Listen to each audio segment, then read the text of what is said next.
Hello and welcome to the 10-Minute Bible. We are in Matthew chapter 2. It goes like this.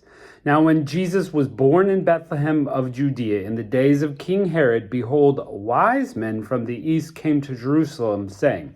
Now King Herod is a descendant of rulers, but he's not the top dog. Rome is the top dog at this time.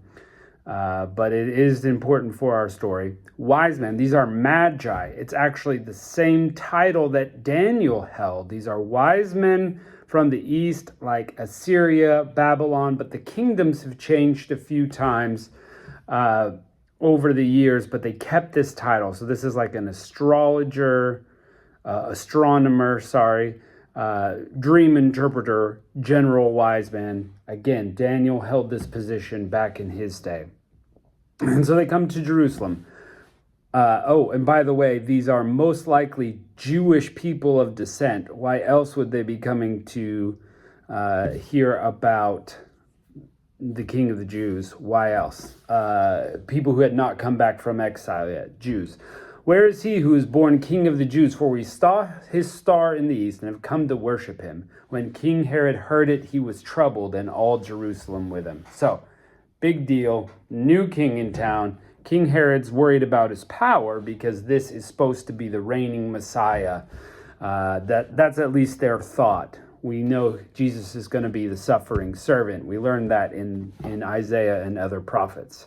Gathering together all the chief priests and scribes of the people, he asked them, where would the Christ, remember, prophetic title, the Christ would be born.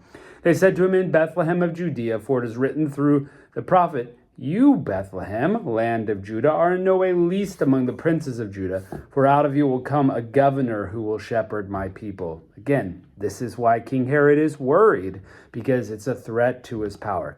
Now, interesting, Herod has called together the priests, the scribes, and now he's brought them all together. Let's find out about this Messiah. Verse 7, Herod secretly called the wise men and learned from them exactly what time the star appeared. And he sent them to Bethlehem and said, go, search diligently for the young child. When you found him, bring me word so that I may come and worship him. Interesting thought. Herod is there. Magi are there. Priests and scribes are there. All these mucky mucks of the religious world are there, and they all know the same thing. Star has been sighted. These guys are searching for the Messiah. But here's the important thing. Who goes and looks for the Messiah? Only the Magi. Everybody could have gone to Bethlehem at that point to seek him out. And that shows they're not really interested in the Messiah. They're just interested in their power. And this is what Jesus will confront Herod on. The priests and scribes and all the religious sects of the day are going to be confronted by Jesus because they're not interested in following the Messiah, but keeping their power. They, having heard the king, went their way. The Magi continue on. And behold, the star which they saw in the east went before them until it stood over where the young child was, Bethlehem, a few miles south of Jerusalem. When they saw the star, they rejoiced exceedingly with great joy. They came to the house, saw the young child with Mary his mother, and they fell down and worshipped him. Opening their treasures, they offered him gifts, gold, frankincense, and myrrh. Now, interesting, 3 gifts named, gold, frankincense, and myrrh. Those are types of gift. We don't know how much of each, but we don't see how many magi are there. Tradition says 3, but that's because there are 3 gifts, not necessarily that there were 3. There could have been 50, there could have been 2. We just don't know. Being warned in a dream not to return to Herod, they went back to their own country another way. And by the way, it's somewhere in Isaiah, maybe chapter 60 or something like that, that it's literally prophesied that kings will come, bringing with them gold and myrrh, riding on camels. It's in there. So if you haven't read through the prophets, it's incredible what they prophesy about and all these little details in there pointing towards this moment of the Messiah. But they don't return to Herod because they've been warned not to do that, because God knows the anger that Herod is going to have, that their Messiah is really there. And we'll see what's going to happen in a minute. But when God makes a plan, like with this Messiah, God has to further the plan, even by miraculous means. And so they receive this dream so that God's plan of a Messiah can continue. Now when they, the Magi, had departed, behold, an angel of the Lord appeared to Joseph in a dream, saying, Arise, take the young child and his mother, flee to Egypt, and there you will stay till I tell you, for Herod will seek the young child to destroy him. Again, protecting the Messiah miraculously. So Joseph, who's always obedient, as is Mary, arose, took the young child and his mother by night, departed into Egypt, and was there until the death of Herod, that it might be fulfilled which was spoken by the Lord through the prophet, saying, Out of Egypt I called my son. Now this is incredible.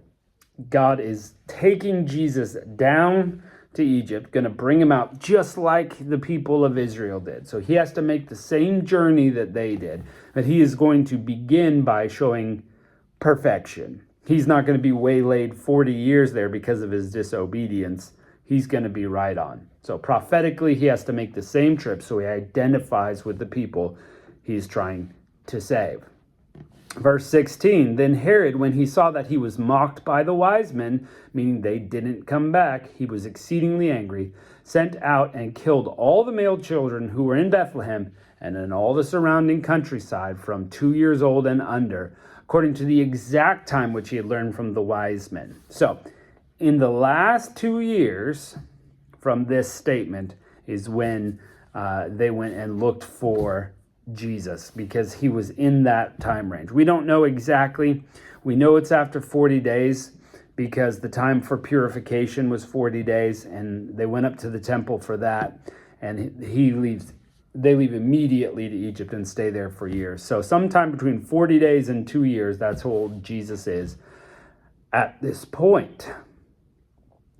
That which was spoken through the prophet Jeremiah was fulfilled, saying, A voice was heard in Ramah, lamentation, weeping in great mourning, Rachel weeping for her children, and she wouldn't be comforted because they are no more. And this is the great part. I know if you've been with us through the Old Testament, you'll have heard this many times, that prophecy is interesting because very often it is prophesying something immediately, which in Jeremiah's case, he was prophesying about the destruction of Jerusalem and the people. But it's also true at a later date. And in this case, the same prophecy is also true about in Jesus's day, over 400 years later, over 500 years later, whatever it was. And so amazing. That's why we have to handle prophecy carefully, because we can't be so sure that this prophecy is about the thing we think it is, or if it's not about multiple things. So treat it carefully.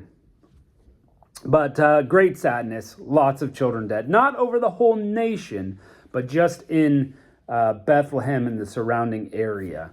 So maybe not even Jerusalem. But still, a tragedy nonetheless. But when Herod was dead, behold, an angel of the Lord appeared in a dream to Joseph in Egypt, saying, Arise, take the young child and his mother, go to the land of Israel, for those who sought the child's life are dead. Again, it's time, pack it up, move it out. He arose, took the young child and his mother, because he's obedient. It's a great example for us. When we hear something, we need to put it into obedience immediately. And he came to the land of Israel. But when he heard Archelaus, which is a relative of Herod, was reigning over Judea in the place of his father, it's his son, obviously. Archelaus' father is Herod. Herod, he was afraid to go there. Being warned in a dream, he withdrew to the region of Galilee and came and lived in the city of Nazareth, that it might be fulfilled which is spoken through the prophets, that he will be called a Nazarene. So Joseph and Mary end up going to Galilee, the region they were from initially. Specifically, they go to Nazareth, the city, and this is prophetic also. Now, you will not go in the Bible and find he will be a Nazarene in the Old Testament. But Nazarene, meaning from Nazareth, Nazareth, Netzara, meaning branch. And so this is the prophetic title he's given right away, that Jesus is the branch, the root of Jesse. And that's all over the prophets. So amazing, connected to the Old Testament. What a great chapter. Thanks for joining us. come back for chapter 3.